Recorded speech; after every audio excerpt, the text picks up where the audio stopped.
You think doing your job well is enough to keep you safe. You think that if you hit your targets, if you put in the late hours, and if you swallow your pride to keep the peace, your manager will cover your back. You are wrong. Competence does not protect you. In many corporate structures, it is the exact thing that puts a massive target right on your back. If you are reading the corporate landscape thinking your boss inherently wants you to succeed, you are playing a naive game of checkers while they are orchestrating a ruthless game of chess. The truth is, sometimes your failure is exactly what your manager needs to ensure their own survival. If you do not recognize the subtle, quiet signs that the trap is being set, you will not even see the knife until it is already planted firmly between your shoulder blades. From the very first day you are hired, human resources and those glossy, perfectly curated onboarding packets feed you a carefully constructed fantasy. They call it professional development. They look you in the eye and tell you that your manager is your coach, your mentor, the person whose sole objective within the organization is to remove roadblocks so you can thrive and reach your maximum potential. They preach relentlessly about the so-called open door policy, promising that if you are ever struggling, if you are ever overwhelmed, you can simply walk into their office, ask for help, and be met with endless resources and understanding. It is a beautiful, comforting, and entirely fabricated lie. They want you to fundamentally believe that performance metrics are objective and that managers are impartial, logical judges of your true value. But the dark, unspoken reality of the corporate machine is vastly different. The system is not designed to nurture your soul or build your career. It is designed to extract maximum value from your labor, while ruthlessly mitigating any potential risk to the company. When a manager feels threatened by your brilliance or when they desperately need a convenient scapegoat to cover up their own glaring incompetence, that warm coaching relationship instantly morphs into a predatory hunt. And HR? You need to understand right now that HR is not there to protect you from a toxic, manipulative boss. HR is a sophisticated risk management department designed to protect the company's bottom line from legal liability. If your manager has decided that you are a problem and is quietly building a case to terminate you, HR is the department cheerfully handing them the bricks and the mortar to build the wall that will shut you out. The first concrete sign that you are being deliberately set up for a fall is the sudden, disorienting shift in how your goals are defined. For months, perhaps you knew exactly what success looked like. Then, seemingly overnight, your targets become moving goalposts shrouded in fog. You ask for clear metrics, and you are fed vague corporate buzzwords that mean absolutely nothing. Your manager will sit across from you and say things like, "You need to show more leadership presence," or "You need to be more proactive in your strategic alignment." What does that actually mean on a Tuesday at 2 in the afternoon? Absolutely nothing. And that is exactly the point. It means whatever they need it to mean on the day of your performance review. This ambiguity is highly intentional. By outright refusing to give you quantifiable, objective milestones, they ensure that you can never objectively prove that you succeeded. You are forced to operate in a constant state of anxiety, second-guessing every single email and overanalyzing every interaction. When you inevitably stumble because you do not know where the finish line is, or when they simply decide it is time to pull the trigger on your career, they will point to these nebulous, undefined expectations as undeniable proof of your inadequacy. The deeply insecure manager thrives in this ambiguity because it gives them absolute, tyrannical control over your professional narrative. They do not want you to hit a target. They want the absolute power to move the target arbitrarily so that you always miss, allowing them to play the disappointed parent. This naturally bleeds into the second sign, the deliberate and malicious weaponization of silence. You start noticing that you are accidentally left off highly important email chains. You are suddenly not invited to the spontaneous closed-door sync-up meetings where the actual decisions regarding your projects are fiercely debated and finalized. When you bring this up and ask why you were excluded from a conversation directly impacting your deliverables, it is always brushed off with a sickeningly sweet smile as a simple oversight. They will say, "Oh, my apologies. I completely thought you were on that calendar invite." It is never an oversight. Information is the absolute currency of the corporate world. By strategically starving you of context, your manager is guaranteeing that you are always exactly one step behind everyone else. You are forced to walk into executive presentations totally blind to the political shifts that happened earlier that morning. You spend a week submitting complex work based on outdated parameters. And when your work inevitably falls catastrophically short because you fundamentally did not have the full picture, who takes the public blame? You do. Your manager will sit there in the boardroom and publicly shake their head, feigning deep disappointment at your apparent lack of attention to detail, while privately celebrating the flawless success of their sabotage. They are systematically starving you of the oxygen you need to survive in your role, and then dramatically pointing a finger at you, demanding to know why you are having trouble breathing. The third sign is perhaps the most insidious, the most dangerous of them all, because to the untrained eye, it looks perfectly like a golden opportunity. They will call you into their office and hand you a massive, high-visibility, incredibly complex project. They will inflate your ego, telling you that you are the only one they trust completely, promising you full autonomy to run the show. You feel incredibly flattered. You feel deeply valued and seen. You shouldn't. You should feel terrified. Look much closer at the anatomy of this so-called opportunity. Is this project actually funded?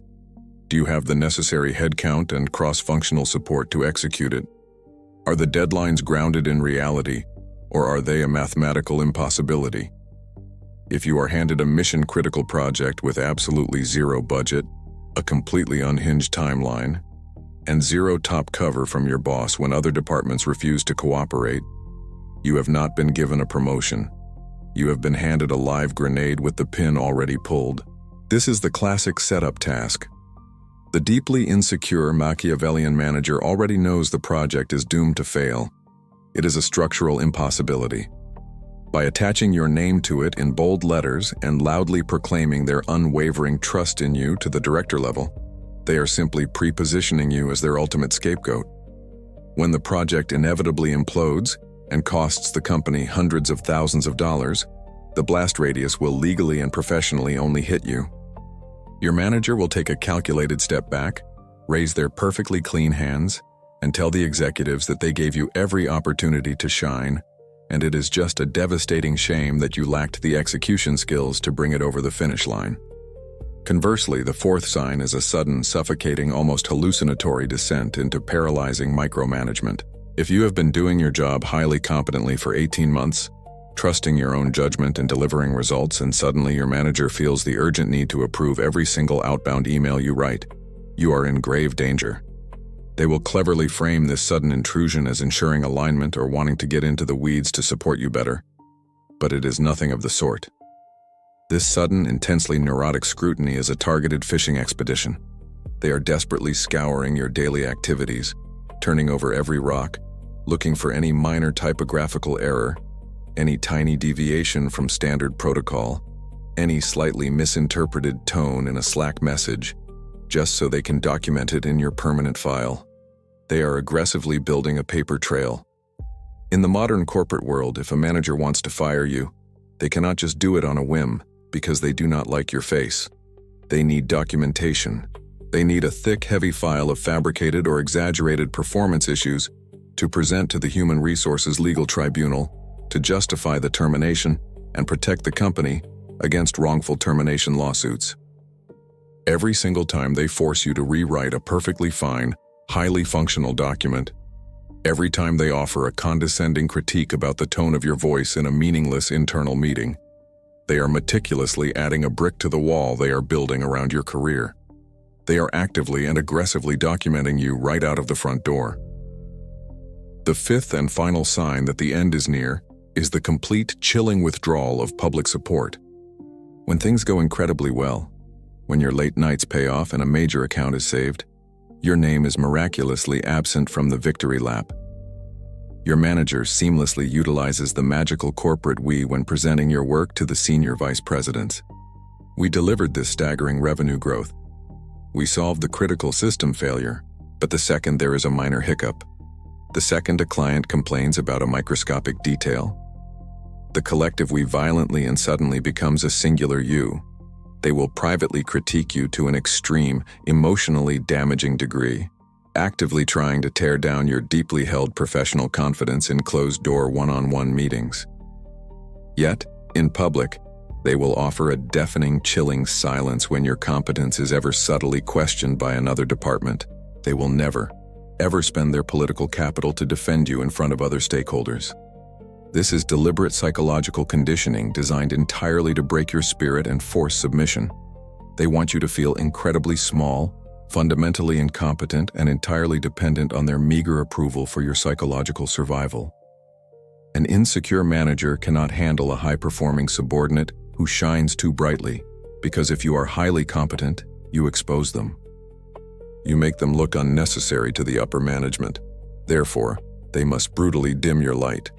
They must systematically gaslight you into doubting your own proven ability so deeply that you will not even have the energy or the willpower to fight back when the performance improvement plan is finally handed to you.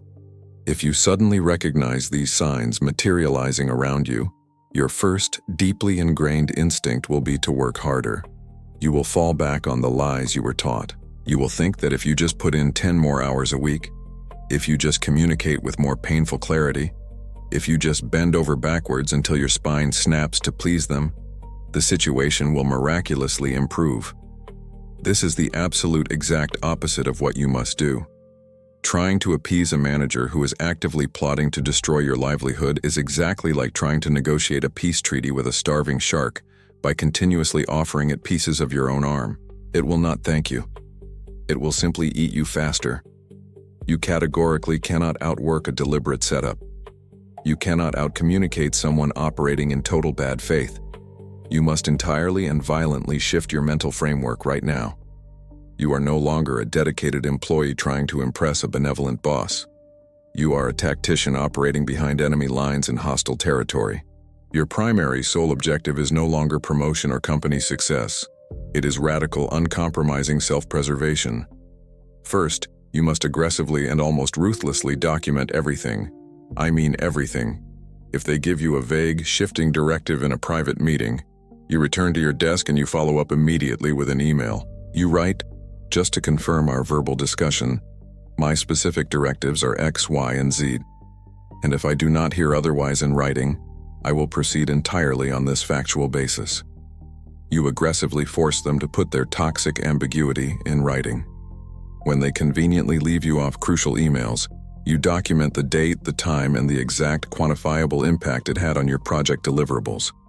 You create a private paper trail, entirely disconnected from the company network, saved safely on your personal devices. Save every single piece of glowing praise you receive from external stakeholders. Save every single instance of undeniable setup and sabotage. You are building your own ironclad narrative, a powerful counterfile to the absolute fiction they are currently feeding to human resources. When the executioner eventually arrives, you do not want to be standing there empty-handed. You want a shield made of undeniable, time-stamped facts. Second, you must immediately practice the ancient, highly effective corporate art of strategic incompetence and absolute emotional detachment. Stop caring deeply about the success of a project that was mathematically designed to destroy you. Do exactly what is written in your job description, nothing more and nothing less. Do not volunteer for a single extra duty. Do not sacrifice your Friday night to frantically fix a catastrophic problem they intentionally caused by starving you of resources. Most importantly, remove your ego completely from the equation. When they criticize you unjustly in a one-on-one meeting, do not get defensive. Do not raise your voice. Do not cry. Do not argue logically with a deeply illogical person. Look at them with dead, polite, thoroughly unbothered eyes. Take very slow notes and say, "I appreciate the feedback and I will document this conversation for my records." Be unemotional, hyper-professional, and entirely immune to their bait. Narcissistic, chronically insecure managers feed hungrily on your emotional reactions. They thrive on your panic. When you give them absolutely nothing but cold, clinical professional courtesy, you literally starve them of the emotional reaction they crave. They desperately want you to snap, to lose your temper so they can eagerly run to HR and legally label you as insubordinate, aggressive, or difficult to work with. Do not give them a single bullet to put in their gun. Let them drown in your silence. You must accept deep in your bones that this specific environment is fundamentally and irreparably broken. You cannot fix a toxic manager, and you certainly cannot rely on human resources to swoop in and fix them for you. HR is not a magical, benevolent tribunal of justice waiting to hear your tragic story. If you go to HR complaining about your boss being mean or unfair without a terrifyingly airtight, legally documented case of illegal discrimination or explicit policy violation, HR will simply smile, take notes, and then report your profound dissatisfaction directly back to your manager, rapidly accelerating your ultimate demise. Your only play in this scenario is to buy time. You use the aggressive documentation not to save your job, but to protect yourself from being fired for cause, ensuring that when they finally do push you out the door, you are perfectly positioned to negotiate a massive severance package and secure your unemployment benefits without contest. And while you are doing all of this, you are treating your current job exactly for what it is: a temporary paycheck that is simply funding your real full-time job, which is relentlessly finding your next position at a company that does not treat you like disposable friction. You have been deeply conditioned since you were a child in the education system to believe that your career is a perfect meritocracy, a fair and balanced game where the smartest, hardest working players naturally win. It is time to wake up and smell the corporate rot. Your workplace is absolutely not a family that loves you unconditionally. It is not a warm community that supports your spiritual growth. It is a cold, calculated, and deeply transactional financial arrangement. You trade your finite time and your hard-earned expertise for their capital. That is it. When a manager starts manipulating that transaction to serve their own fragile insecurities, the contract is completely broken. Stop giving them your unearned loyalty. Stop sacrificing your mental health, your precious weekends, your family time, and your inner peace to a greedy system that is actively plotting your professional downfall behind a locked door. They rely completely on your naive, outdated belief in fairness to continuously exploit you. The exact moment you step back and see this game for what it truly is, a desperately cold, calculated exchange of leverage and power, you instantly strip them of their psychological control over you. You are a mercenary operating in a free market. It is time to start acting exactly like one. Secure your paycheck with minimal viable effort. Document every single shadow of their sabotage to protect your legal standing. Plan your aggressive exit strategy in absolute, terrifying silence, and then let their fragile, bloated egos burn the entire department to the ground after you are already gone. Force them to play their pathetic little games completely alone. If you want to stop being a disposable pawn and start actively controlling your own chessboard, subscribe. Welcome to the real corporate world. Let's play.